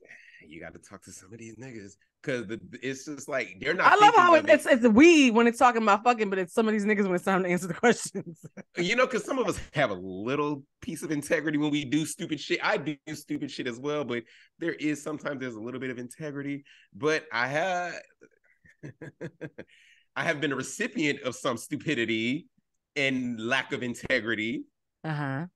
And it's just like, okay, it's the audacity. Do you guys think it's possible to have a man love you and respect you enough not to fall on those excuses and actually be a man of character? Do you think it's possible for that to happen? I am. You are what? I am a man of integrity and character. Jeffrey, shut up. Jeffrey, no. Jeffrey, you gotta read the roommate. Ray Charles can tell you were lying, and he's dead and blind, child. Don't do that. Okay, don't do that. Have I made mistakes? Absolutely. Jeffrey, you and your guilty grace, nobody's buying that. Okay, aside from Jeffrey allegedly, do you think it's possible for men to really love and respect you enough to, like, not be animals and think past those basic ass instincts and treat you with respect and integrity? Do you think that's possible? Yes. How about you? What I say is not a blanket statement. I don't mean every single man in the world, but I will venture to say majority. Ooh, that's a lot of men. How about you, Lulu? Majority, yeah. You think the majority of them ain't shit, but it's about 18% that might be? Yeah, and I stand 10 toes down on the majority. Not all. We know, Jeffrey. We know. Not all. Majority. How about you, Lulu? I think that there definitely are men who are capable of doing it, but to me, the sad part is, like, I know when my ex who cheated on me, they're literally lying to themselves also. Like, they're lying to themselves about, like, what they really need or want. And I saw this clip on Instagram earlier today, and it was like this guy was talking about, he was like, other than, especially like when you're in high school, other than like if you're really good at sports or something like that, niggas are gauging their masculinity off of how many women they can get. He was like, I got to a point in my life where I was like, why? This is a man talking. He was like, I don't even know why I'm doing this. Like, for my homeboys' sake, he was like, this is more trouble than it's worth. It's more expensive. These women are wearing me out. I don't even like most of them who I'm talking to. Like, I'm just doing all this for what? And he was like, I literally just stopped because I was like, I'm not even having fun. And I'm just trying to collect a bunch of women because I was taught that that's what masculinity was and that's what it looks like. And I think a lot of men do that because, I mean, of course, obviously there's sexual urges, and obviously when you're in your 20s and all that kind of stuff, you're throwing caution to the wind and you do want to fuck on something new.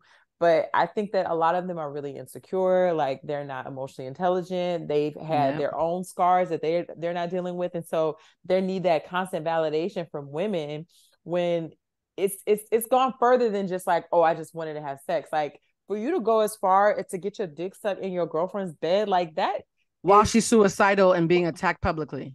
that's a lot. Like that, I feel like that just shows that's not just like, oh, well, it's not like, oh, I was in the bathroom at a club and I just let this girl suck my dick because the shit was sexy. That just happened. It was a very calculated thing to have her back at the house. Like, that's a lot. She could And suck you're your dick in the car. famous. You're Yeah. famous. So the girl sucking your dick knows exactly whose bed she's in because you're Yeah. famous. So it's just like, to me, like Wait. that's like a calculated thing. That wasn't like, oh, I slipped around and I fucked this girl, da da da. Like, you brought her into your girlfriend's house. Like, that's a lot. You know, I've recently discovered about myself that like I like men who are tired. No, seriously, like hear me out. I realize that fatigue will sometimes make up the difference in places where integrity might not.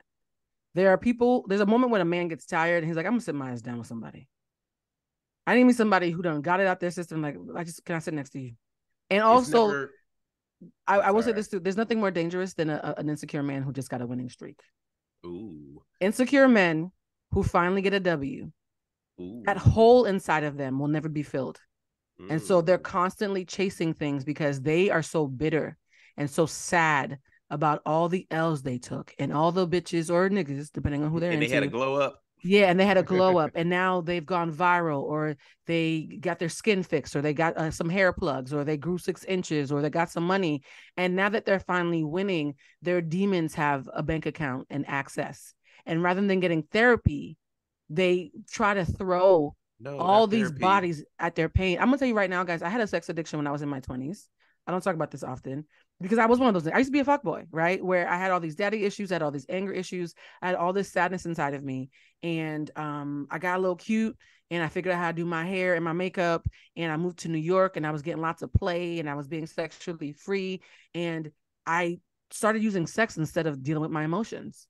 And I don't think it's a coincidence that the minute I got therapy, the minute I worked on those wounds, the minute I worked through that pain, my libido went back to normal because I wasn't fucking my way through my pain anymore. And I think a lot of men who think that, oh, this is just the nature of men, are depressed niggas crying through their dicks. Yeah, and also they say that, like, a lot of times when they think that men think they're horny, They're they really, lonely no, they're or anxious. sad. Oh, They're yeah, that's true. like, they have anxiety. And so, like, when you have the release of busting the nut, that's when you're like, and you're calmed down. And so they think like, oh, well, then I was just horny because I fixed it. Like, no, you were anxious because you of all the stuff that you were just talking about, like sadness, daddy issues, mommy issues, maybe things are going on with work, like insecurity, all that kind of stuff.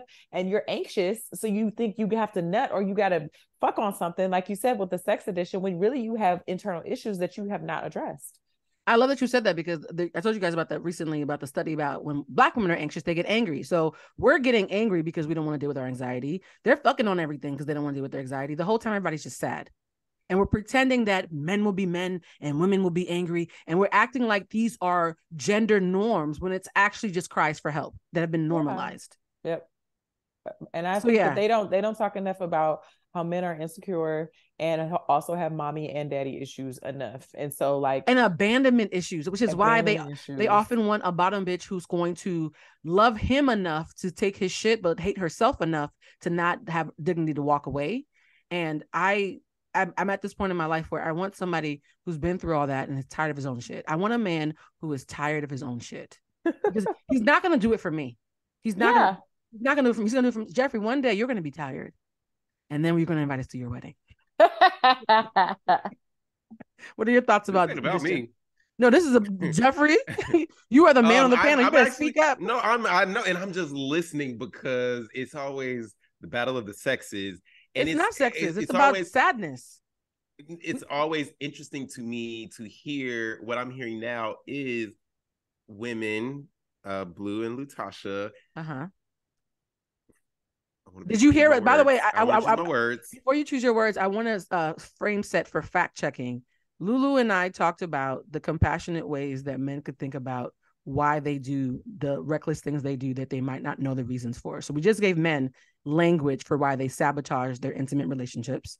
And then we pointed out that women also do it as well. So for me, I'm going to push back and say it's not gender wars if we're calling out that everybody is doing something as a way to deal with unresolved trauma. And Blue just used Honestly, herself as an example. And I use and I use myself, and don't have a dick, Jeffrey. I know I'm ballsy, so I don't think it's fair to call it gender wars where I throw myself as an example mention how women fuck up, mention how men fuck up, and show compassion for all. That's not gender wars. And I want us to be really, really careful about using that term, because gender wars is divisive. What we just did was try to bring people in.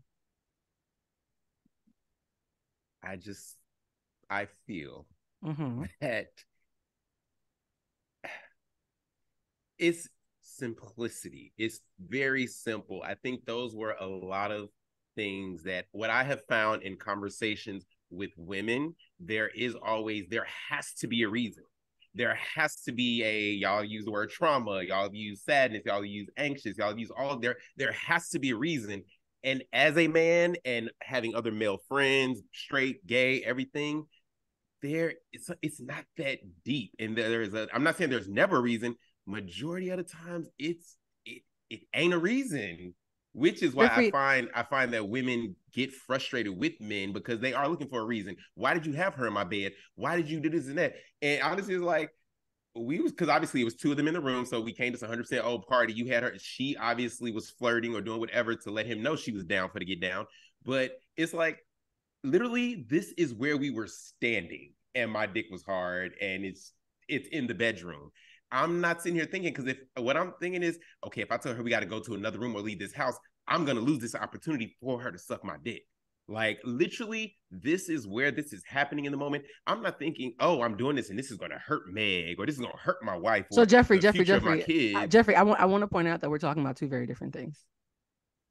We're talking about So you're talking about conscious. We're talking about subconscious. Those are two completely different things. So what you're saying, our subconscious, exactly. That thing is hard. So that's exactly my point. So this is an education point, right? What you're talking about is the obvious. That's obvious. And I will say this: you know how different friends bring out different things in you. I know a lot of the same niggas you know, and people will only talk. There's some conversations that a man might have with his boys because they're being overly simplified and talking about their conscious. And then when they get into a space with a woman who has some depth, who they trust, they tell the truth in a different kind of way. So just because all your boys are telling you this doesn't mean they're not having other conversations where it is getting deeper.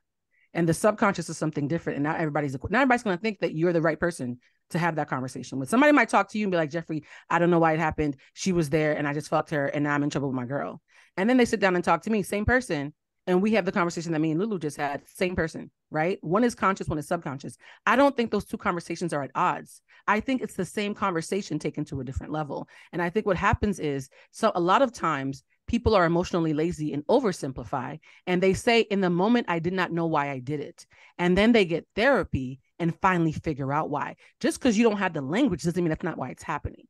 So there's a big difference between the subconscious reason versus the conscious justification. Those are two very different things. Just in speaking from experience, as being somebody, I'm fucked up in my life as well, in relationships and doing, things that I shouldn't be doing.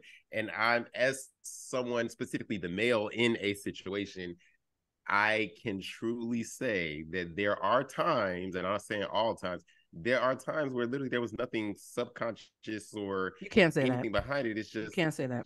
Shit happens. No, you like, I promise you, the reason why you cannot say that because the subconscious is always present. Like, that's why therapists make so much money, because people will literally spend 40 years doing things and saying there's no reason, and then they get a good therapist, a good coach, a good counselor. Oh, there's a reason. Exactly. I'm horny and I'm like, I just want to bust his nut. Sometimes sometimes just the reason. I understand, but I think that we're overstating when it's the reason, and it's more of a rarity. And there are very few people that I have worked with, and I've been doing this for a long time, who, when pushed and given the language and the framework that they've never had before, are stunned to finally discover a reason for something they think had no reason. And again, I have mostly male friends, and I had a sex addiction myself. So I'm not speaking as some random busybody bitch who's just trying to create sense out of nonsense because men need to have no reason. I'm speaking as somebody who has dated women, who's had a sex addiction, who's constantly surrounded by men who are confessing things to me that they wouldn't confess to their boys. The number one thing that that's the big part. That's the thing.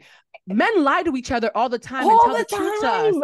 And then you all think that we're crazy, but your boys are saying something different behind your back. In that same vein, yes, men lie to each other, but men also lie to women. People lie to their friends. I understand exactly. So because of that, it's really hard to speak in those kind of absolutes as if your version is the only version. When I'm telling you, a lot of folks have told me, "Blue, don't tell nobody this X, Y, and Z," and I see them out and about, and they're being talked about like they're fuckboys, and the person doesn't know the depth of the pain that they're in that they told me about, and they probably won't tell anybody else. And also another thing I want to add too is like for me, I've evolved to this place where I realize that when people are doing behavior like that, especially if it's consistent, I realize it is something more It's subconscious. always a reason. Because at first I thought, oh, niggas just want to fuck. Oh, it just happened. I was like you, Jeff. But then I went to therapy with that said ex, and we got to the bottom of the reason why is because he's insecure and he always feels like he's not good enough. So he needs constant validation from women because that's the way that he was raised. Because his masculinity is tied with how much pussy he could get, Right. but really he's just fucking and sad he can't his have dad that never came to conversation his with his football boys. Which is game. no, but that goes to what I was saying earlier. Again, these statements, it's almost like you're saying it in a blanket way. It's not a blanket statement. Everybody does not have this subconscious reason. With some people, there is Jeffrey, everybody has a subconscious. Everybody has a subconscious. That's I have actually had many of occasions where it was no thought, it was no subconscious. That's your conscious. There's no insecurity. That's there's your no conscious, insecurity. Jeffrey. There's no trauma behind it. Jeffrey, that you can't make that statement. Your conscious and your subconscious can't be conflated. What you're talking about, we're having two different conversations. What the conversation you're having in your head about why you think you're doing something is your conscious. Your subconscious is an intentional destination that you're not going to get to talking to yourself. You're not going to get there talking to yourself. So there's no conversation you're going to have with yourself that is the same thing as us talking about having a professional help you get to your subconscious. Those are two different things. We can't keep conflating them. But again, we're assuming that we're not assuming all human beings has some deep rooted, because we're talking about sex right now.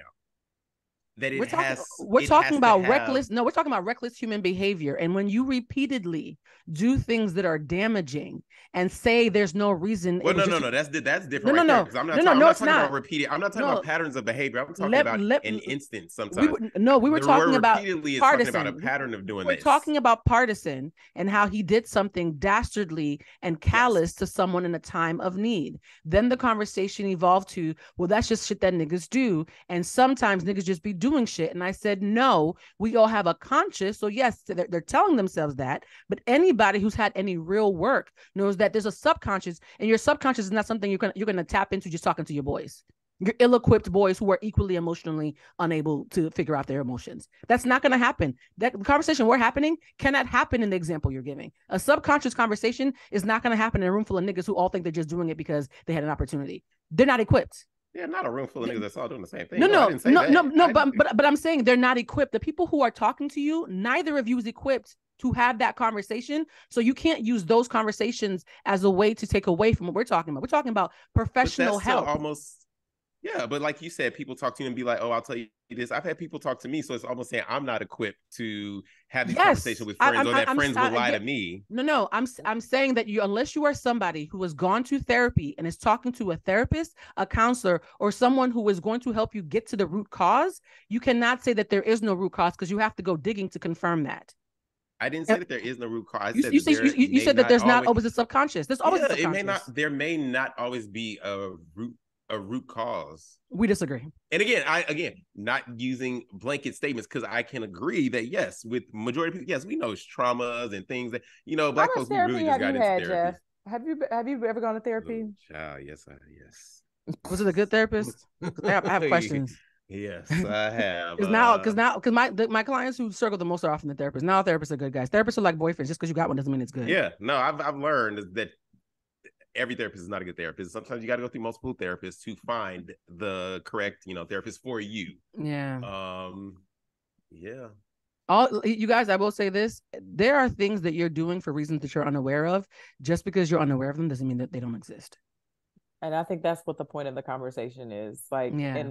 And again, I feel like it wasn't like I was like, I need to know the reason why he's doing this. Like, I literally was dismissive about it. Like, this cannot be fixed. He's just a fuck boy, And when we were in therapy, I was like, oh no, he's a hurt little boy who's still mad that his father didn't go to his football games. And also, it's very dismissive a lot of times, where people think that any woman who wants to understand you is trying to analyze you when you're doing something that's hurting you too, and she's trying to help you stop, right? Like, I think there is and that is gender wars, ironically. I think that mindset is gender wars, where anything that is said that might want to look under the hood is dismissed as a woman who's a busybody who can't take a simple answer, rather than an intelligent person who's trying to understand the root cause of why you keep doing reckless things. Because again, I have so many men in my life who I thought were just doing shit because that's just who they are, and was stunned when they finally got help and figured out the root cause. Because I, like Lutasha, that's what the irony is. Me and Lulu are very, I don't say masculine. Me and Lulu are very male friendly.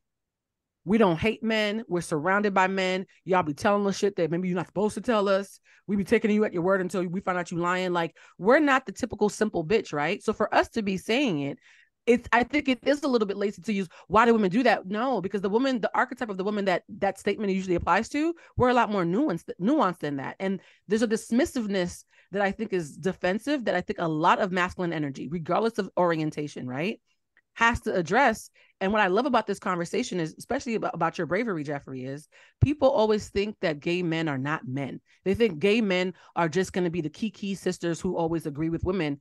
That's not the case, right? You can be a gay man, not date women, and still be misogynistic and have misogynistic ideals. You don't have to fuck women to be misogynistic. And there is an acknowledgement that has to happen with all men, regardless of orientation, for them to confront that, or they're going to keep on being dismissive when really intelligent women are trying to advance a conversation with them.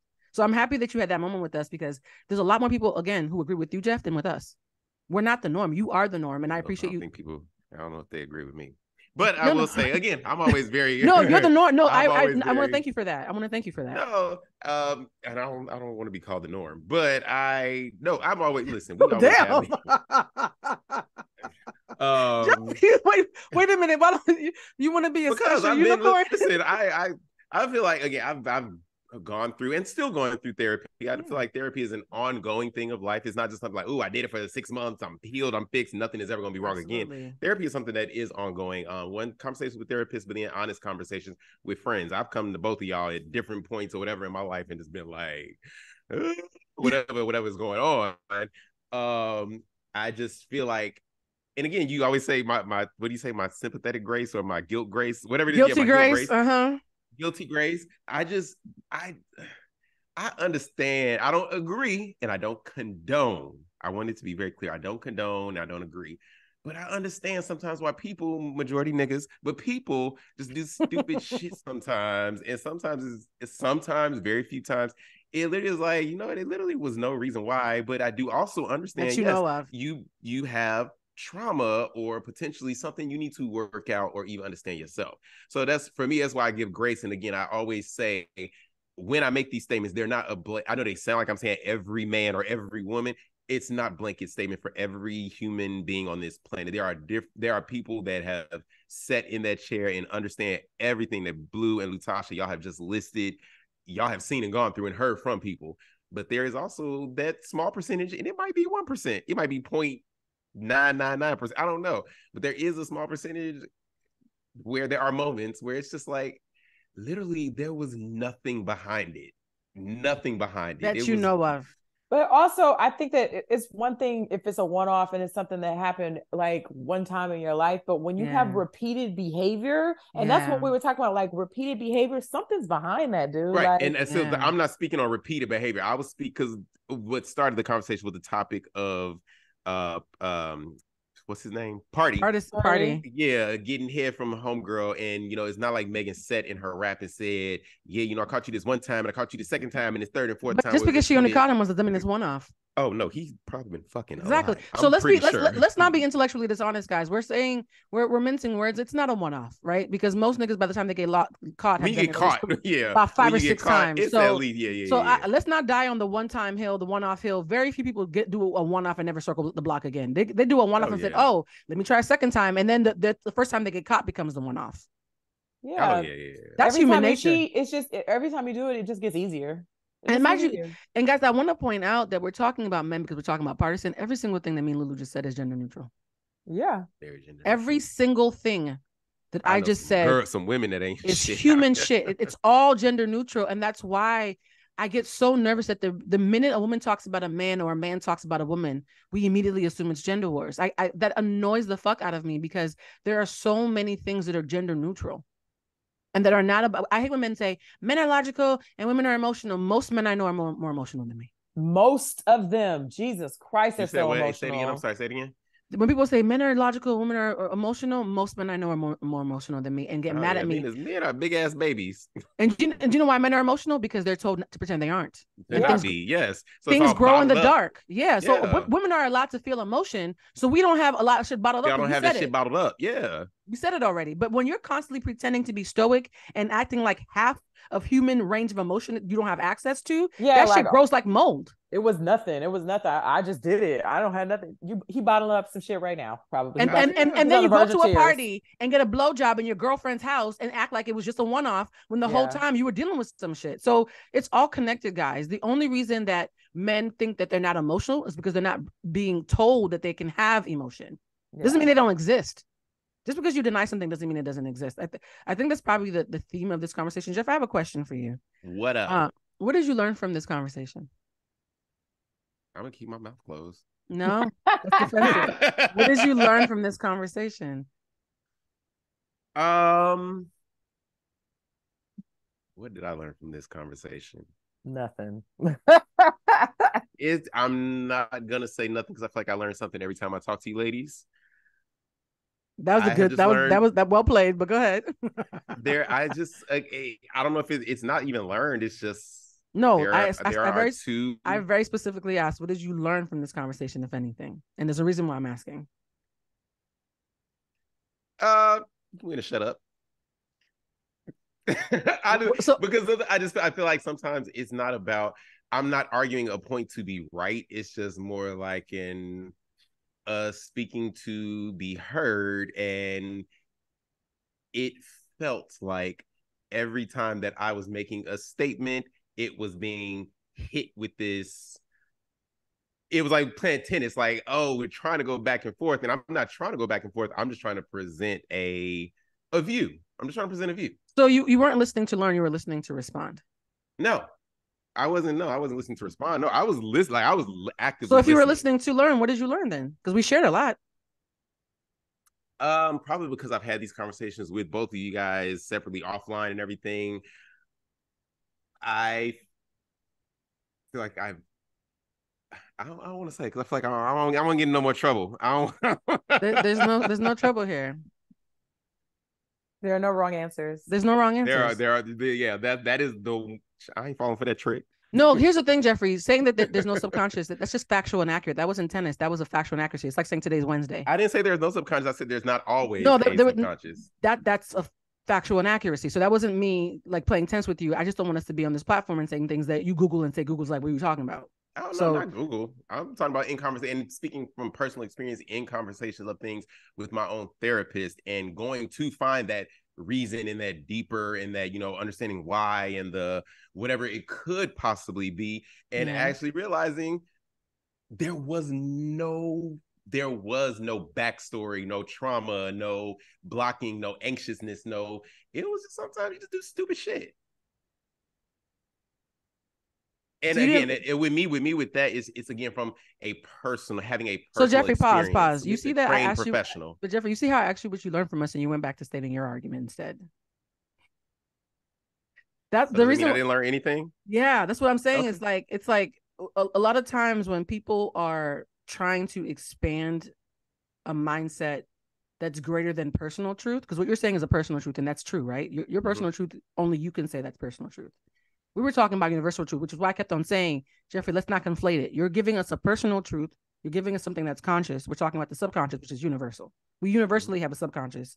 Which I agree. No, I agree. Yeah. I did agree with you there. So I repeatedly made it a point to say that your point wasn't in contradiction with my point. We were talking about two different things, and I said that repeatedly. So you perceived a conflict, even though we were having two very different conversations. And because of that perceived conflict, when I'm asking you what you learned about universal truth, you went back to personal truth. That's a defensiveness, right? And so my pushback is in conversations like this for all people, men or women, is when you're talking about your personal truth and somebody takes the time to say you're allowed to have your personal truth, but I want to talk to you about something that's bigger than you. Staying focused on you feels dismissive because it's like you're so stuck on making your point that you don't want to expand to the universal shit that we're trying to have a conversation about, which is why I wanted to give you a moment to say, what did you learn? Because we shared a lot about universal truth that has nothing to do with your personal truth, even though you went back to it. Well, I feel like I stepped out of personal truth and I tried to expand in giving different examples, and that's where again it was hit with that tennis racket. Like, so you didn't learn nothing from us then? No, I'm not gonna say I did not learn. Let me see. What did I learn? Okay. That's what I say. I'm not gonna get any more trouble. I'm just gonna keep my You're mouth not shut. going to get into trouble. If you tell me anything you learned, there won't be a wrong answer. It's just that there's a receptiveness that you have to learn. I've learned. I don't think this is a good answer either. I've learned when to concede. Oh, I don't want you to concede, friend. I wanted you to But expand. also, I feel like the tennis racket, because I feel like we're having a conversation. And if we have a Yeah. different perspective on something, so we are going back and forth about our perspective specifically and things that we've gone through. So I don't even think it's a bad thing. It's not like we're having an argument. Right. Like you hit the ball and I hit it back, but it wasn't even like we were saying that you were wrong. We were saying like, hey, we're talking about something else. You're talking about Yeah. conscious. We're talking about subconscious. Those are just two different things. Yeah. So I hate that you think that like we're like dogging you out and you gotta I need to know when to shut up, like, because I don't even think any of us were like aggressive like that. But And the reason why I'm having this moment is because I know that people who don't know us are going to watch this conversation, and those who only know how to defend and think that anything that doesn't agree with them or is asking more of them is immediately a conflict, they're learning through you. And a lot of times when people have these conversations, the tip that I tell all my clients is if you walk away from a rigorous conversation where someone did not disrespect you and you can't tell me what you learned, you are not listening. I don't like y'all disrespecting me. I know exactly. So you weren't Oh, I was like, wait a minute but that's now. what I'm saying. If you're having a conversation that's rigorous and you weren't disrespected and you still can't say what you learned, that means you were not listening. Whether you recognize it or not, you were subconsciously being defensive. And that's why I brought that up, because that's a subconscious, not a conscious. Consciously, you're not being defensive. Consciously, you think you're engaging with us. But subconsciously, you shut down, which is why you can't tell me anything that you learned. And that's a very common thing, guys, that we beautifully illustrated without even practicing it. Like, if you cannot tell somebody what you learned, you are not listening. No matter how open-minded you think you are not listening. And that's a great skill to learn, because I'm autistic, guys. You want to see some ignorance? You want to see somebody not learn shit, Jeffrey? Remember that story you told me about the autistic guy at the camp?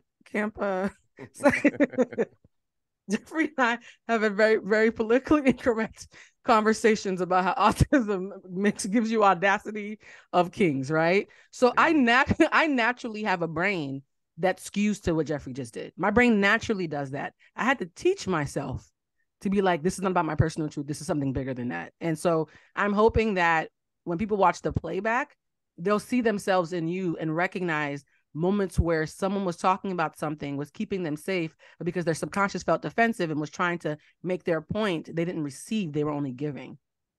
So there's a beautiful moment in that. And I promise you, next episode, we will talk about something light, like, I don't know, dick sizes or something. I don't know. I feel like this was, well, no, it wasn't light, but I feel like when I'm talking to y'all, it always feels light. I know. And this is real friendship. Yeah. And I guess I just don't know, because y'all are the two of, people that I just, it ain't no defenses. I'm always looking to learn. I just, yeah. I don't feel And that's a perfect example of the conscious versus the subconscious. Subconsciously, you're looking to learn.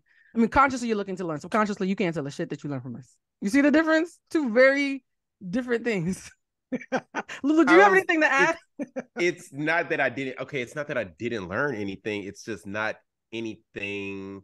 Then name something. Say it again.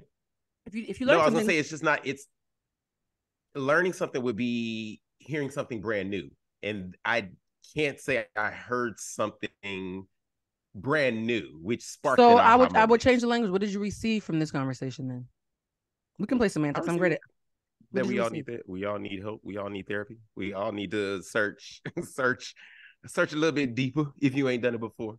And again, I've gone through therapy, but I know in going through therapy, I know that therapy is an ongoing thing. Like, it's not I did it for this problem that I had and it's done, or I did it for this 6-month period and it's done. Like, therapy is an ongoing thing. Yeah, and therapy also requires you to make sure that you're being expanded by your therapist, or you're getting a new one. Like, if you have a trainer who does the same 10 kettlebell exercises every week, you'd be like, I need a new fucking trainer. Yeah. Guys, this episode has been amazing. For those of you who saw what we just put Jeffrey through and still feel safe with us, I want to give you a heads up that we are now taking registration for the Own Thy Shift emotional intelligence workshop, where that was light work. By the way, guys, are either of you open to coming to class at all in January, or are y'all scared? I feel like we do class every time we together. No. we listen. When do we not go deep in just our friendship and conversations with each other? Like this again, maybe to the audience that might watch this, I don't know. They might, you got people. It's always people that's gonna be like, yeah, Blue is right, or Lutasha is right, or Jeffrey is, or I understand where that person's coming from. But the thing with y'all, I'm like, this was. Yeah. This is regular for us. But no, the class, I will say the class is very different than being my friend. People, I've had friends take the class. They're like, oh, this is something else. This is on purpose. This is not just during brunch.